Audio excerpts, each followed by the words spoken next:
Beshariqda ayol o'z erining qotiliga aylandi. Mudhish bu jinoyatga esa yana o'sha spirtli ichimlik ta'sirida oilada bo'ladigan dahanaki janjallar sabab bo'lgan. Qo'lim bilan bunday qilib bo'ldi, endi tinchiyotding degdim-da. Ayol eng avvalo ona deb qadrlaymiz uni. Munisa opa mushtipar singil, vafoli yor sifatida qadr topgani haqiqat. Ammo bugun ana shu mushtiparlikka putur yetkazgan ayolning achchiq, biroq aytishga majbur bo'lganimiz qotilligi haqida gapirmoqchimiz. O'ldirib qo'yaman deb o'ylamaganman.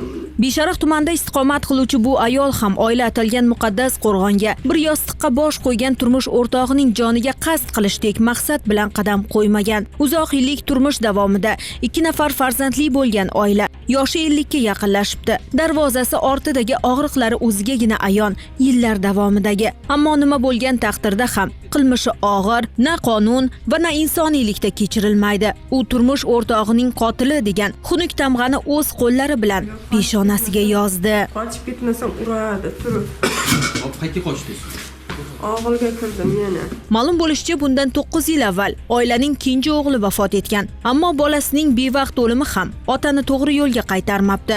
Mavsumiy quruvchilik ishlarida topganini tirikchilik tashvishiga emas, o'zining iste'moli uchun spirtli ichimlikka sarf etishni odat qilgan marhum voqea sodir bo'lgan kuni yana tarki odat amri mahol deb yana ko'chadan spirtli ichimlik iste'mol qilib uyga qaytadi. Har doimgidek ayolni haqoratlay boshlaydi. Bu vaqtda ayol molxonada sigir sog'ayotgan bo'lgan. Mast holda kelgan erining ko'ziga ko'rinmaslik uchun xotirjam ishlarni yakunlab yotoqxonaga kirganda esa sarxush er uxlab yotgan va pechkaga o't qalagan ayolining shovqinidan uyg'onib, u bilan janjallasha boshlagan. Marhumning vajohatidan qo'rqqan ayol molxonaga qochib yashirinadi. Bu vaqtda soat 19 larga yaqinlashib qolgan. Erkak ayolni qidirib topolmagach, yana yotoqxonaga kirib uxlab qoladi. 1 soatdan ortiq molxonada turmush o'rtog'i uxlashini kutib berkinib o'tirgan ayol qayta yotoqxonaga kirganda turmush o'rtog'i uxlayotgan bo'lgan. Sarxushlik ortidan kelib chiqadigan sababsiz janjallar uchun qasd olish maqsadida sudlanuvchi sintetik ip bilan uxlab yotgan erning oyoq va qo'llarini bog'lab,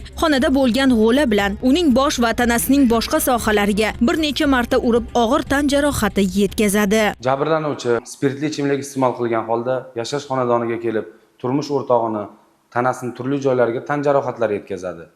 So'ng yotog'iga kirib uxlab yotgan vaqtida sudlanuvchi sintetik ip yordamida turmush o'rtog'ini qo'l, oyoqlarini bog'lab, tanasini turli joylariga uyda mavjud bo'lgan o'tin, g'o'la yordamida tan jarohatlari yetkazgan.